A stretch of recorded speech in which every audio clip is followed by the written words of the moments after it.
Assalamualaikum warahmatullahi wabarakatuh. Perkenalkan, nama saya Indiani Rukmana dengan nomor NPM 246100013. Saya dari Program Studi Manajemen Fakultas Ekonomi dan Bisnis Universitas Muhammadiyah Metro. Di sini saya akan menjelaskan tugas manajemen keuangan tentang struktur modal. Selamat menyaksikan. Nah, soalnya adalah suatu perusahaan mempunyai hutang sebesar 13 juta dengan tingkat bunga sebesar 15%, laba operasi bersih 8 juta dengan tingkat kapitalitas total sebesar 20%, dan saham yang beredar sejumlah 10.000 lembar. A. Bagaimanakah nilai perusahaan dan hitunglah KE-nya. B. Jika Pres mengganti sebagian modal dengan modal utang 200 juta, bagaimana nilai perusahaan dan hitunglah KE-nya. Nah, terus kita buat tabel isinya laba operasi bersih atau O, nilainya 8 juta. Tingkat kapitalitas total atau KO nilainya 20%, nilai pasar hutang atau B nilainya 13 juta. Lalu cara menghitung nilai pasar saham dan total perusahaan ini pakai rumus yang tadi. V sama dengan O dibagi KO. V sama dengan 8 juta dibagi 20 juta, hasilnya 40 juta. S sama dengan, lalu kita cari yang nilai pasar saham. Rumusnya S sama dengan 40 juta dikurang 13 juta sama dengan 27 juta.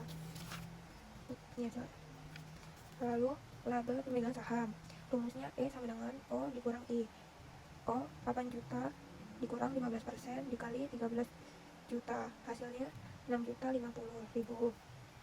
Tingkat return modal sendiri yang disyaratkan KE adalah, nah KE rumusnya KE sama dengan E dibagi S. E nya itu 6.050, terus S nya itu 27 juta dibagi hasilnya 22%. Harga saham per lembar itu 27 juta dibagi 10.000 lembar jadinya 2.700.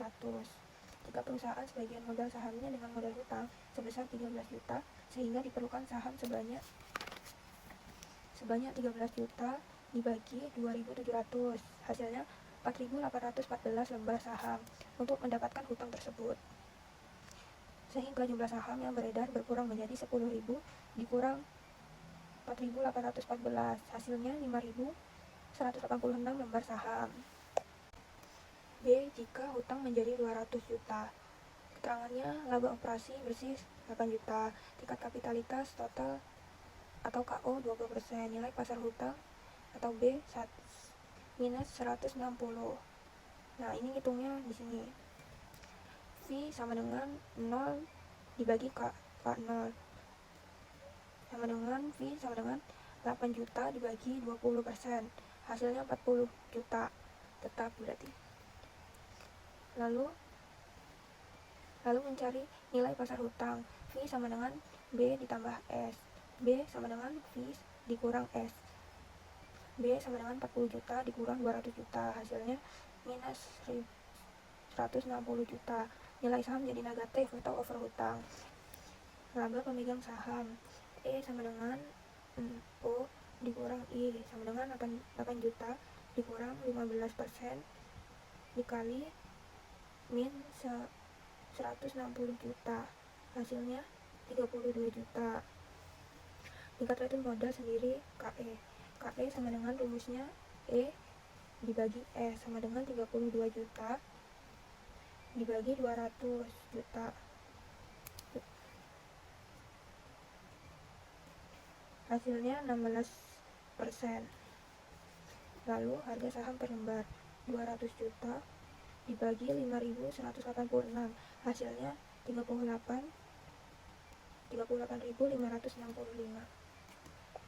Jadi nilai perusahaan tetap sebesar 40 juta karena tidak dipengaruhi oleh perubahan struktur modal. Pada kondisi awal, perusahaan memiliki kinerja yang baik dengan tingkat pengembalian KE sebesar 22,4%. Ketika perusahaan menambah penggunaan hutang, tingkat pengembalian KE mengalami perubahan yang menunjukkan adanya peningkatan risiko bagian pemegang saham. Hal ini menggambarkan bahwa penggunaan hutang dapat mempengaruhi tingkat keuntungan dan risiko dalam perusahaan. Sekian, terima kasih. Wassalamualaikum warahmatullahi wabarakatuh.